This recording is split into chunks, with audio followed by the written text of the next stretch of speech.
Admiral Zwaxthara stood in front of the giant screen in the war room. Her blue skin looked pale under the bright lights. The numbers on the screen made her feel sick. She had been looking at the same data for 3 hours, but it still did not make sense.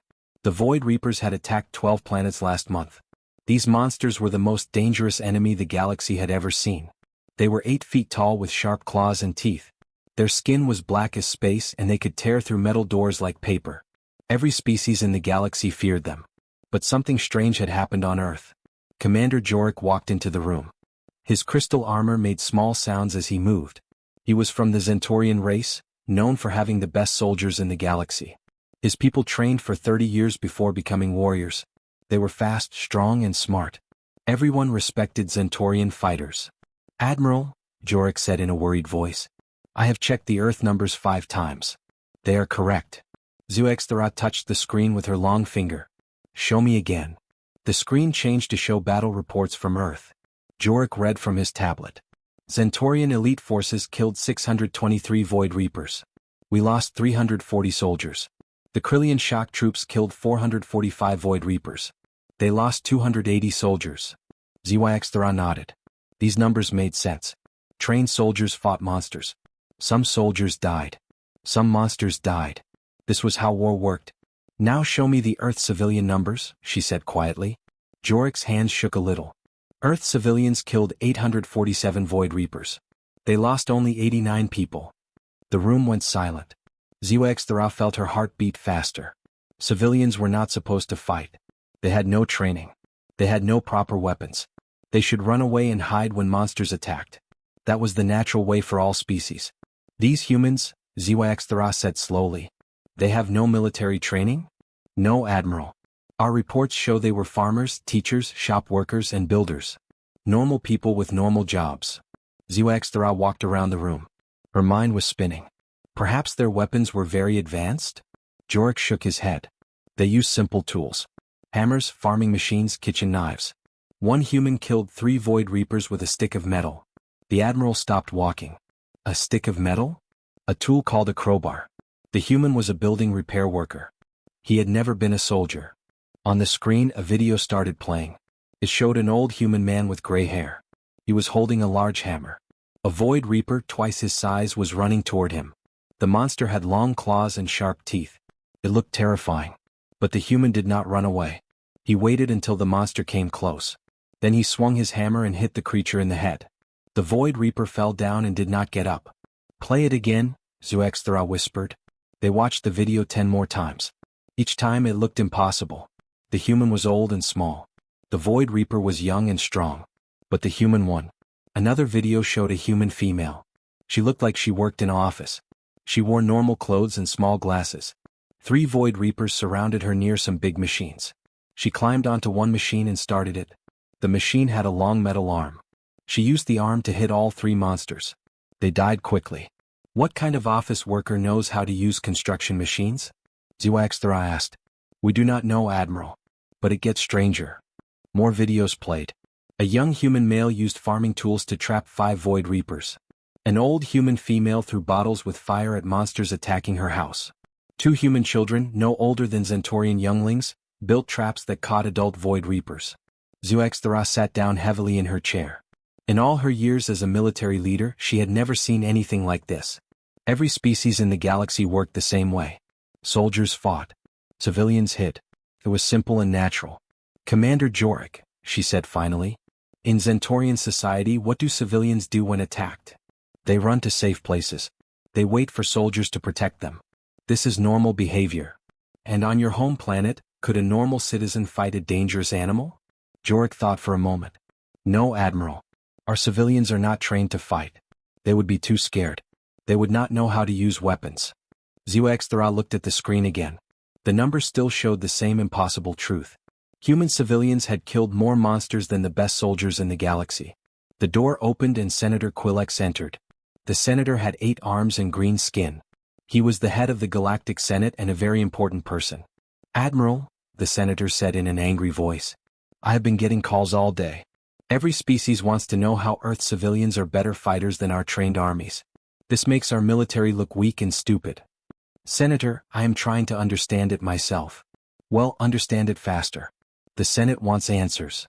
How can untrained humans be better at war than soldiers who have studied fighting their whole lives?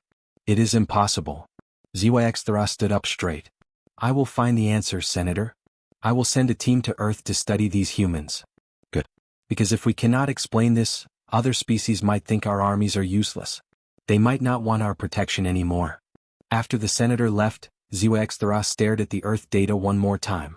Somewhere on that small blue planet was the answer to an impossible question. She was going to find it. 2 weeks later, Dr. Emma Richardson stood at the landing pad watching the alien ship come down from the sky. The ship was silver and made no sound as it landed. She had never seen real aliens before, but the government had called her yesterday and told her to be ready. Emma worked as a doctor who studied how different animals lived together. The government said the aliens wanted to understand humans better. She did not know why, but they promised to pay her a lot of money. The ship's door opened with a soft sound. Admiral ZYX walked out first. She was tall and thin with blue skin and large black eyes. Behind her came Commander Jorik. He looked like a walking crystal statue wearing armor that sparkled in the sunlight. Emma walked toward them with her hand out. She had read that this was called a handshake and humans did it to be friendly. The aliens looked at her hand like it might be dangerous. Welcome to Earth, Emma said with a smile. I am Dr. Emma Richardson. I will help you understand our people. Admiral ZYX slowly reached out and touched Emma's hand. Her skin felt cold and smooth. We need to speak with your civilian fighters, she said. Her voice sounded strange because of the translator box on her chest. Civilian fighters? Emma looked confused. Do you mean the people who protected their homes during the attack? Yes. Our data shows they killed more enemies than our best soldiers. This should not be possible. Emma started walking toward the city. The aliens followed her, looking around at everything. They seemed surprised by how normal everything looked. There were cars on roads, people walking to work, and children playing in parks. I think you might be confused, Emma said. Those people are not fighters. They are just regular folks who did what they had to do. Commander Jorik made a sound like metal clicking. Regular people do not kill trained warriors. It goes against all known patterns of behavior. They walked through downtown Denver. Many buildings were still being fixed from the attack.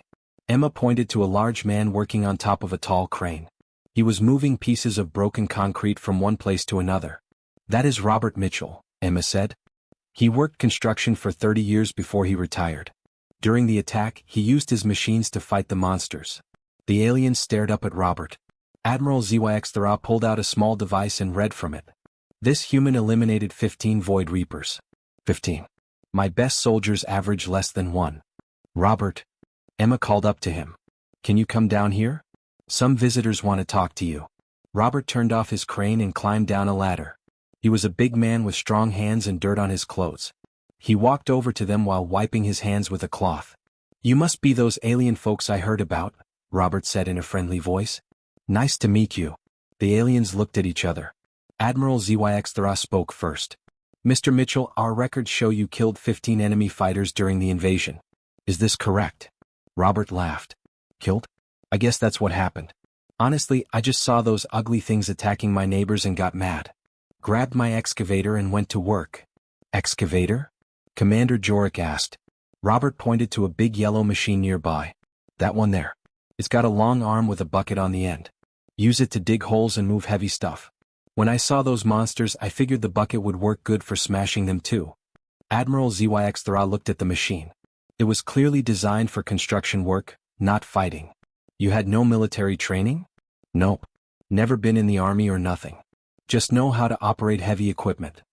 But how did you know to fight them? ZYX asked. Your species should have natural fear responses. You should have run away. Robert thought for a moment. Well, they were in my neighborhood, you know? Going after people I've known for years. Mrs. Johnson from down the street, the kids who play in the park. Couldn't just let that happen. But the danger, Commander Jorik said. These creatures could have killed you easily. Maybe, Robert shrugged. But I had the excavator and they didn't. Plus, I've been working construction my whole life. You learn to think fast and solve problems. When a wall is falling down, you don't stand around wondering what to do. You grab whatever tool will fix it. Emma watched the aliens' faces. They looked more confused than before. She was starting to understand that they saw the world very differently than humans did. Let me show you more examples, Emma said. They walked to the elementary school where the attack had happened. The principal, Mrs. Sarah Chin, met them at the front door. She was a small woman with kind eyes who looked like she spent her time reading books to children. Mrs. Chin protected 200 children during the attack, Emma explained to the aliens. She also eliminated 4 monsters. Admiral ZYX checked her device again. 4 Void Reapers. How? Mrs. Chin smiled. I used to teach chemistry before I became principal. When those things broke into our school, I mixed some cleaning supplies together and made something that burned very hot. Then I threw the bottles at them. You made weapons from cleaning supplies?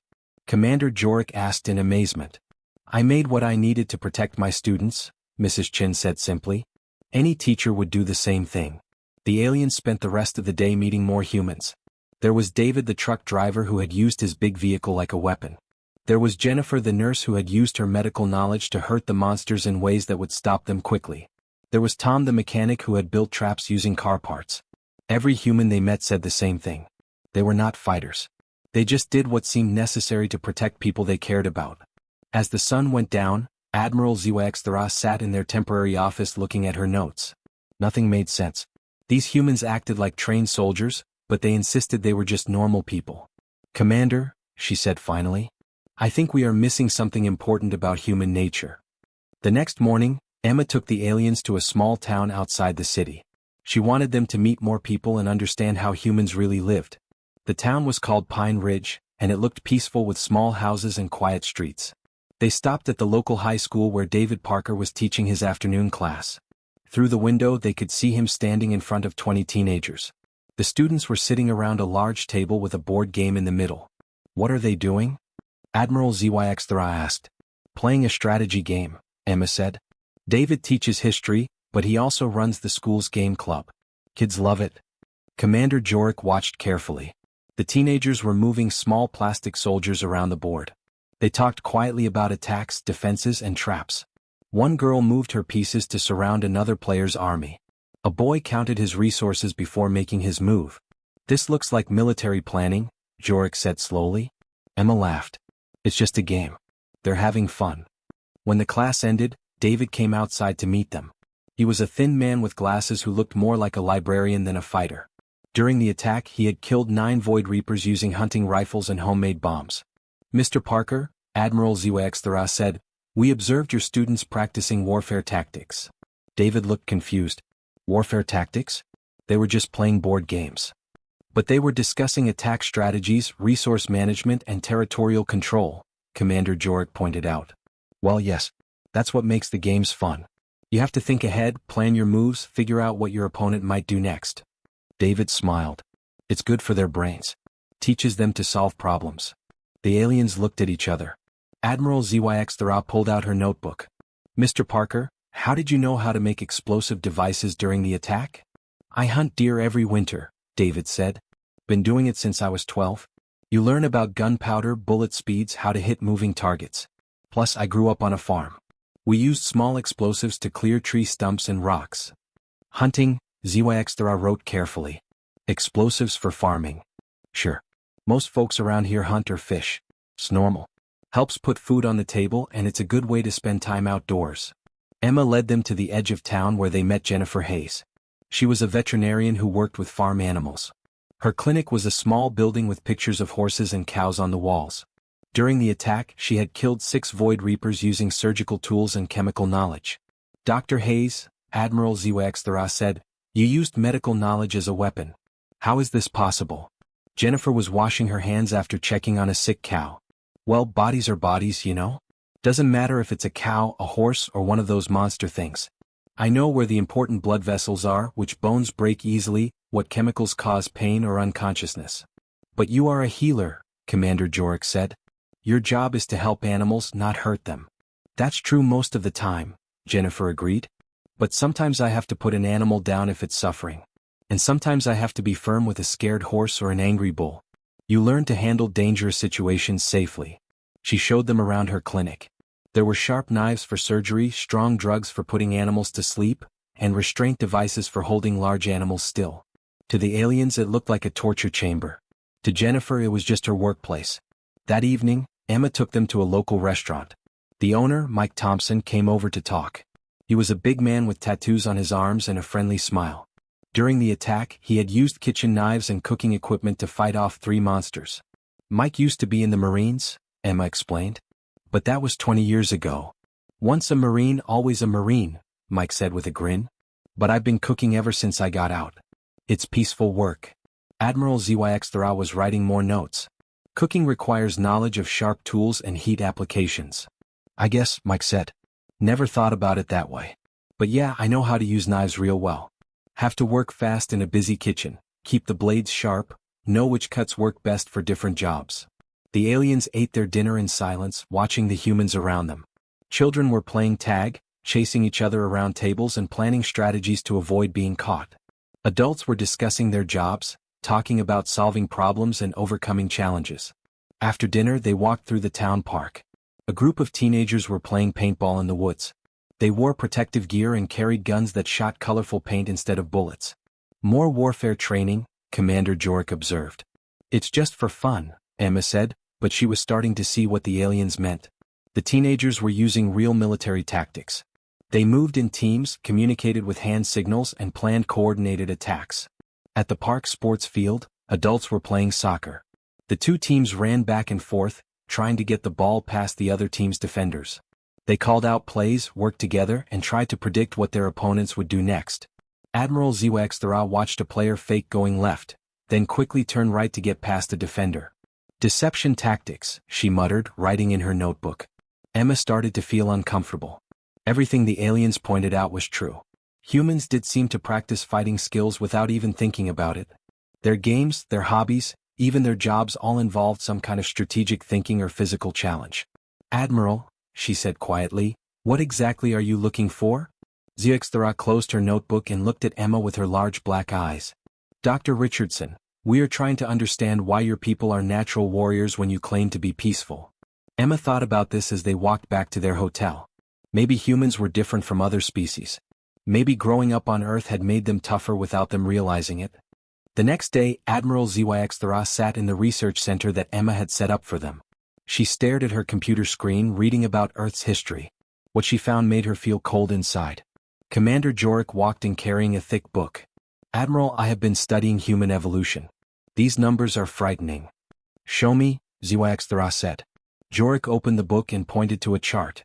In the last million years, Earth has had 17 ice ages. Each one lasted thousands of years. Temperatures dropped so low that most life died. ZYX looked at the numbers. On her home planet of Krylos, the temperature had stayed the same for millions of years. Her people had never faced ice or extreme cold. It gets worse, Jorik continued. Earth has massive storms called hurricanes. They have winds that move faster than our spacecraft. The planet also has earthquakes that can destroy entire cities in minutes. What about volcanic eruptions? ZYX asked, remembering something she had read.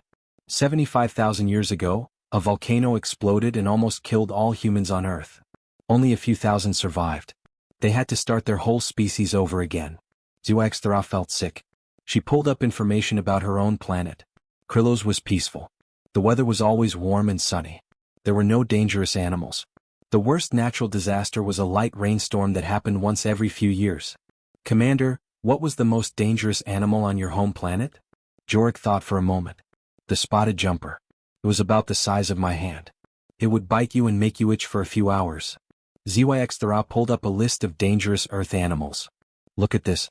Lions that can run 60 miles per hour and have teeth longer than my fingers. Bears that weigh 800 pounds and can break trees with their hands. Sharks that can smell blood from miles away. And humans lived with these creatures for millions of years? Not just lived with them. They hunted them. ZYX showed him pictures of ancient humans using spears to kill massive woolly mammoths.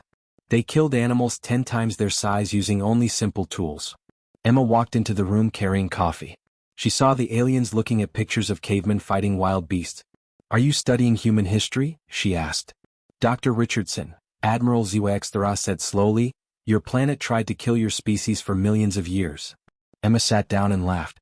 I never thought about it that way, but I guess you're right. Earth can be pretty dangerous. Dangerous. Commander Jorik pointed at his computer screen. Your ancestors faced death every single day. How did any humans survive? By getting smarter and tougher, Emma said simply. The ones who couldn't adapt died. The ones who could solve problems and fight back had children. Over time, all humans became descendants of survivors. Xuexthara was starting to understand. So every human alive today comes from a long line of people who overcame impossible challenges. Exactly. My great-great-great-grandfather survived the Dust Bowl in the 1930s when crops wouldn't grow for years. My great-grandmother lived through World War II. My grandmother grew up during the Great Depression when there wasn't enough food. The Admiral pulled up more data. Commander, look at this. In the last 500 years, humans have survived plagues that killed half their population, wars that lasted decades, famines that starved millions, and natural disasters that destroyed entire regions. And they kept going, Jorek said in amazement. On Zentaurus, a small drought makes my people panic and call for help from other planets. Emma nodded. Humans are used to things going wrong. We expect problems and prepare for them. It's just how we think. Xuexthara stood up and walked to the window. Outside she could see human children playing in a park. But now she saw their games differently. They were chasing each other, climbing tall structures and jumping from high places. On her planet, children sat quietly and listened to stories. Dr. Richardson, she said, what do human children do for fun? All kinds of things. They climb trees, swim in rivers, ride bicycles really fast, play sports where they run into each other. They love adventure. Adventure? Xuexthara repeated. On Krylos, we teach our children to avoid anything that might be dangerous. That would be boring for human kids, Emma laughed. They want excitement. They want to test themselves and see what they can do. Commander Jorek was reading more about Earth. Admiral, humans invented something called extreme sports. They jump out of airplanes, climb tall mountains and surf on dangerous waves. They do these things for entertainment. What we call fun you call training, Emma said, finally understanding what the aliens were thinking. Every time we play sports, go camping or solve puzzles, we're actually practicing survival skills. Xuexthara sat back down. The pieces were starting to fit together. Your people don't separate peaceful activities from combat preparation because historically, there was no difference. Right. A few hundred years ago, most humans lived on farms. They had to grow their own food, build their own houses, protect their animals from wolves and survive harsh winters. Everyone needed to know how to handle dangerous situations. So when the Void Reapers attacked, Jorek said slowly, humans didn't panic because they still have those old survival instincts. Emma nodded. We're used to unexpected problems. When something scary happens, our first thought isn't to run away. It's to figure out how to fix it. Admiral Xuexthara looked at her notes from the past few days. Every human they had met shared the same basic approach to life. When faced with a problem, they used whatever tools they had and found a way to solve it. Commander, she said finally, I don't think humans are civilians at all. I think they're all warriors who just happen to have different jobs. 3 weeks later, Admiral Xuexthara stood in front of the biggest room in the galaxy. The Galactic Senate chamber was huge, with seats for representatives from 43 different planets. The ceiling was so high she could barely see it, and holographic displays floated in the air showing data from across the known worlds. Senator Quillex sat in the center chair, his 8 green arms moving as he spoke to other senators. Representatives from every major species were there. The tall, thin Etherians with their glowing skin. The rock-like granite people who moved very slowly. The bird-like sky racers with their colorful feathers.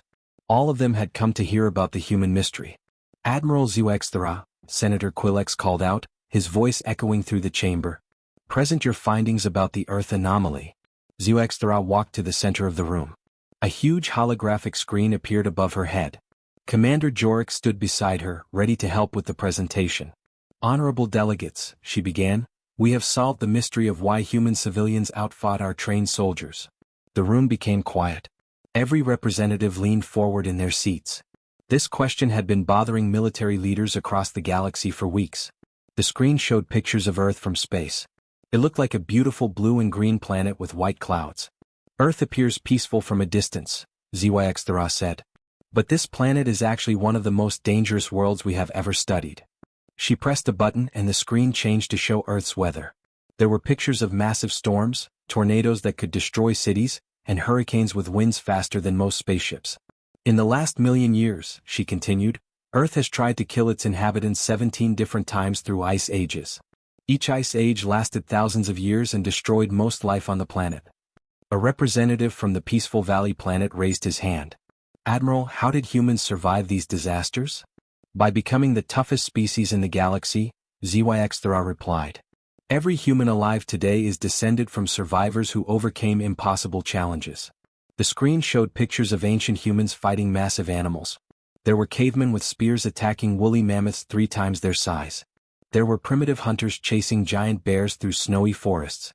While our species evolved on safe planets with gentle weather and friendly animals, humans evolved on a death world. Everything on Earth was trying to kill them. The weather, the animals, the diseases, even the ground would shake and destroy their homes. Senator Quillex's tentacles waved nervously. Are you saying humans are naturally violent? No, Senator. I'm saying they are naturally prepared for violence. There is a difference. Commander Jorik stepped forward. We discovered that humans do not separate combat training from daily life. What they call fun we call military preparation. The screen showed videos of human children playing. But now the aliens could see what was really happening. The children were practicing teamwork, strategic thinking, and physical challenges. They were chasing each other, hiding, and planning attacks in games of tag. Human children spend years practicing warfare tactics disguised as play, Jorik explained. They call it games, but they are actually learning to think like soldiers. The screen changed to show human adults. There was Robert with his construction equipment, David teaching strategy games, Jennifer using medical knowledge as a weapon. Every human profession requires some form of problem-solving under pressure, ZYX said. Construction workers understand leverage and physics. Teachers know how to manage resources and plan ahead. Medical workers understand anatomy and chemistry. Farmers know about tools and machinery. A representative from the Crystal Quartz planet spoke up. But these are peaceful jobs. How do they translate to combat? Emma walked into the chamber. She had been invited to represent humanity during the presentation. If I may explain, Emma said, stepping up to the microphone. On Earth we have a saying, adapt or die. Our planet taught us that any skill can become a survival skill if you think creatively. She pointed to the screen, which now showed the construction worker Robert using his excavator against the Void Reapers. Robert spent 30 years learning how to move heavy objects with precision. When monsters attacked, he realized his machine could move monster bodies just as easily as rocks. The screen showed the teacher David using hunting skills and homemade explosives. David learned to hunt because his family needed food. He learned to make explosives to clear farmland.